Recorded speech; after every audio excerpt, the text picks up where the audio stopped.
अमीर और गरीब के बीच आय में असमानता कितना बड़ा मुद्दा है। अत्यंत महत्वपूर्ण कहने वाले 54%, कुछ हद तक महत्वपूर्ण कहने वाले 21%, ये भी 75% आंकड़ा हो जाता है। 4 में से 3 लोग कह रहे हैं कि ठीक है भाई, हम 5वीं सबसे बड़ी अर्थव्यवस्था बन गए, बहुत अच्छी बात है। सबसे तेजी से विकास कर रहे हैं, ये भी अच्छी बात है।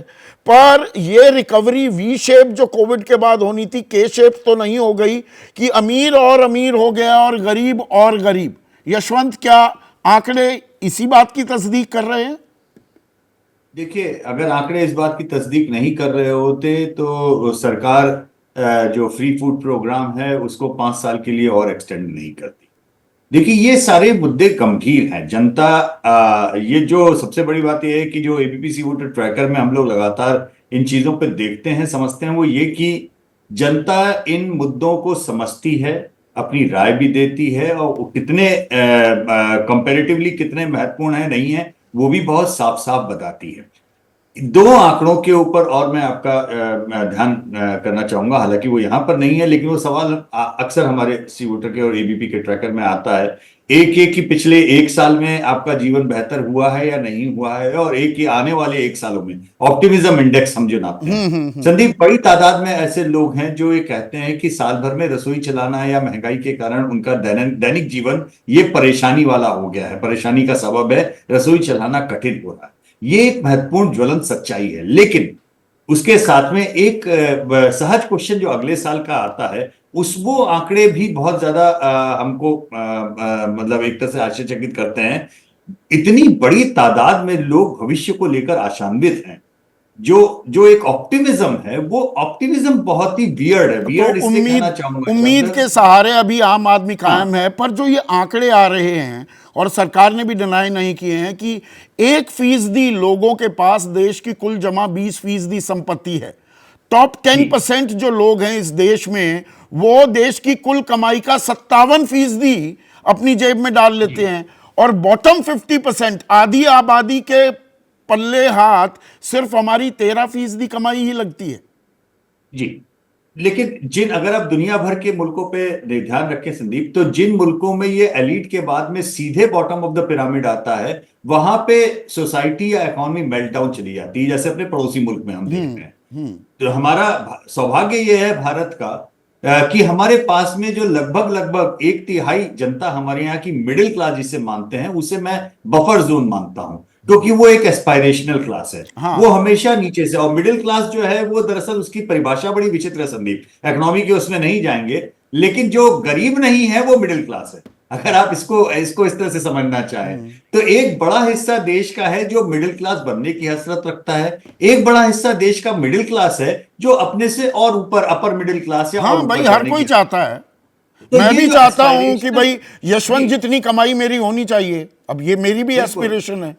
बिल्कुल, मेरी भी एस्पिरेशन है। जितनी लोकप्रियता संदीप की है उतनी लोकप्रियता मुझे मिलनी चाहिए। तो हर एक को एस्पायरेशन है, एस्पायरेशन होने का पूरा हक है। तो ये एस्पायरेशन ही है जो मुझे लगता है कि समाज को, सोसाइटी को एक उम्मीद के साथ में आगे की ओर, जिस संजय। जगह पे ये मिडिल क्लास का बफर नहीं होता है संदीप, हाँ उन सोसाइटीज में, उन राष्ट्रों में दरअसल बहुत दिक्कत होती है, ठीक और है, पर वहां ये पर एक स्पायरलिंग डाउन इफेक्ट के साथ में विचित्र स्थिति हो तो जाती जो ये आदमी की उम्मीदें होती हैं, आकांक्षाएं होती हैं संजय, और उसमें आर्थिक विषमता, कि भाई अमीर और अमीर हो रहा है, गरीब का गरीब ही रह रहा है, ये चुनावी मुद्दे के तौर पर कितना बड़ा मुद्दा आप मानते हैं?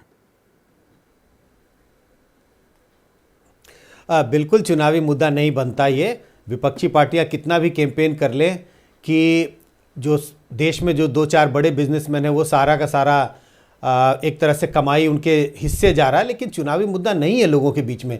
क्योंकि यशवंत तमाम अपने सवालों का जिक्र कर रहे थे। एक सवाल हम भी अपने सर्वे में हमने कई बार पूछा, और वो जो कहते हैं कि फेटलिज्म, लोग बड़ी संख्या में लोग ये मानते हैं कि उन्होंने जीवन में जो कुछ भी हासिल किया है वो उनके पुनर्जन्मों का फल है।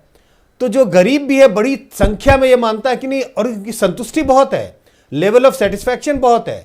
आप अगर पूछें कि आप अपने आम जीवन से जो कुछ भी आपने कमाया खाया, जो कुछ भी किया है, आपसे आपकी कितनी संतुष्टि है, तो गरीब मध्यम वर्ग काफी संतुष्ट दिखाई पड़ता उसमें है। अशिक्षा भी एक इसी के लिए ये मुद्दा बड़ा बनता कारण नहीं हो है जाती चुनाव है में कि अच्छा आप अवेयर ही नहीं है, शिक्षित ही नहीं है, जानते नहीं दुनिया कहां पहुंच रही है, इसीलिए जी भगवान की जो इच्छा वो मान ली। नहीं, मुझे नहीं लगता कि इसको शिक्षा से जोड़ के देखने की जरूरत है। लोग एक रियलिस्टिक आकलन करते हैं।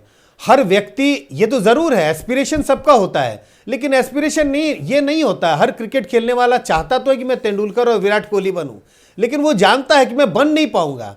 हो सकता है कि मैं अगर इंडियन क्रिकेट टीम में पहुंच जाऊं, रणजी खेल लूं और आईपीएल खेल लूं, तो शायद मेरी बड़ी उपलब्धि हो जाएगी। तो आम आदमी इस मामले में क्या बड़ा व्यवहारिक भी होता है, वो जानता है मैं गरीब हूं, कुछ लोग अमीर हो रहे हैं, पर ये बड़ा चुनावी मुद्दा बनेगा या नहीं, पर ये आम आदमी की परेशानियां हैं और सरकार कोई भी हो, इनको हमें एड्रेस करना होगा, प्राथमिकता देनी होगी। भाई गरीबी हटाओ का नारा 1971 में इंदिरा गांधी ने भी दिया, गरीबी नहीं हट रही है, या महंगाई, बेरोजगारी।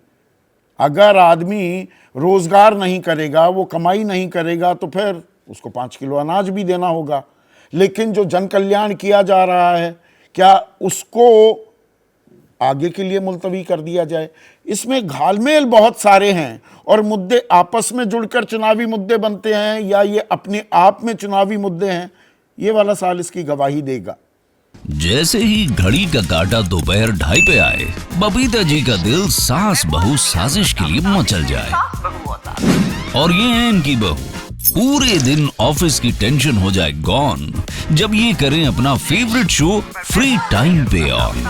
इनकी तरह आप भी देखें अपना फेवरेट शो अपने टाइम पर और डाउनलोड कीजिए एबीपी लाइव ऐप अपने स्मार्ट टीवी पर।